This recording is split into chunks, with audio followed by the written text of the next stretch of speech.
Olá, sou Alexandre Silvério, sócio da Quest Investimentos. Estou aqui hoje para falar um pouco para vocês sobre o cenário e o desempenho dos nossos fundos no mês de maio de 2015. O mês de maio de 2015 foi marcado por um cenário externo em que os Estados Unidos, mais uma vez, foram grandes protagonistas. Depois de um primeiro trimestre em que houve diversas dúvidas sobre a velocidade de recuperação do mercado americano, da economia americana, e muita gente passou a acreditar que o Fed poderia até mesmo esperar para o ano que vem para iniciar o processo de estabilização dos juros com a subida de taxa de juros nos Estados Unidos, os dados do mercado de trabalho divulgados no final do mês passado reforçaram a impressão de que a economia americana segue uma trajetória de crescimento, principalmente pelo lado do emprego, consistente e que deve fazer com que o Fed aumente os juros ainda em 2015. Nós aqui na Question acreditamos que o mês de dezembro será o mês do primeiro aumento de juros dos Estados Unidos, porém não descartamos um aumento até mesmo em setembro. Por que isso é importante? Isso muda de certa maneira, de forma bastante significativa, o fluxo de capitais em torno do mundo. Continuaremos atentos bastante aos dados da economia americana, tanto do lado de consumo e do lado de emprego, mas parece indicar que a economia americana, os dados atuais parecem indicar que a economia americana está numa boa trajetória para 2015. Em relação à Europa, também temos sinais positivos, ainda que numa velocidade bem mais fraca, porém as principais economias seguem apresentando crescimentos discretos e o quantitative easing implementado já há alguns meses pelo Banco Central Europeu parece também ganhar alguma atração para fazer com que a economia europeia cresça mais em 2015 do que em 2014 e comece uma trajetória de crescimento um pouco mais sustentável. No cenário doméstico também não houve uma grande alteração em relação ao mês passado. Tivemos a divulgação do PIB do primeiro trimestre, um pouco acima do esperado, mas ainda numa trajetória bastante difícil. Os dados de inflação seguem bastante resistentes, ainda que tenhamos algumas boas notícias do ponto de vista de percepção de expectativa de inflação de médio e longo prazo. As expectativas para 2016 e 2017 parecem indicar uma reancoragem de expectativas em relação ao sistema de metas de inflação implementado pelo Banco Central. Mas a questão é que o ano de 2015 é um ano de ajuste muito forte na economia brasileira.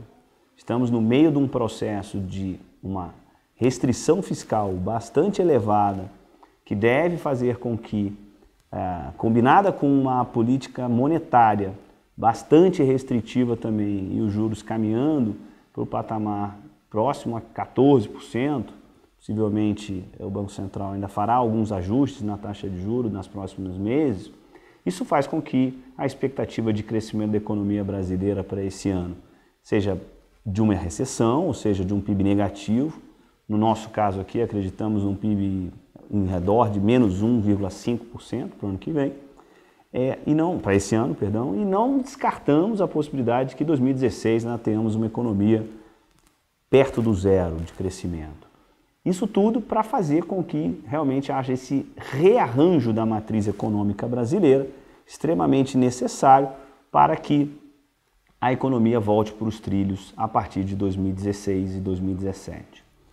Já vemos alguns sinais, como eu comentei, de que há um ajuste em curso, a inflação, expectativas começam a cair, a parte de emprego começa a dar sinais de refriamento, da contratação e também um pequeno aumento do desemprego. Desta maneira, acreditamos que essa é a combinação necessária para esse momento do país, mas é uma combinação que vai trazer um crescimento do PIB muito fraco, como eu falei, e um crescimento de lucro para as empresas brasileiras bastante fraco, ainda mais se confirmarem os temores de um possível aumento adicional de tributos, no caso para as empresas brasileiras. Em relação às nossas estratégias, em relação ao resultado dos nossos fundos, mantivemos as estratégias dos meses recentes, focados nos fundos de renda variável em empresas com receitas em dólar e com receitas bastante resilientes a esse ciclo econômico. Acho que eu gostaria de destacar como destaque de rentabilidade esse mês os nossos fundos long shorts. O total return Quest Total Return rendeu 144% do CDI no mês e acumula 103% em 12 meses. Teve ganhos long no setor de papel e celulose e vendido no setor de mineração e algumas perdas compradas em setores de varejo. O nosso Quest Ações, o FIA, teve uma queda de 6,5%, bastante similar à queda do Ibovespa nesse mês, e acumula em 12 meses uma alta de 2,1%. A carteira segue ganhando em Suzano, Fibra e Klabin, os papéis do setor de papel e celulose, um dos nossos principais apostas, e perdeu principalmente nos papéis do setor financeiro, notadamente Itaú. Gostaria de agradecer a todos por mais essa oportunidade e nos vemos no próximo vídeo da Quest. Obrigado.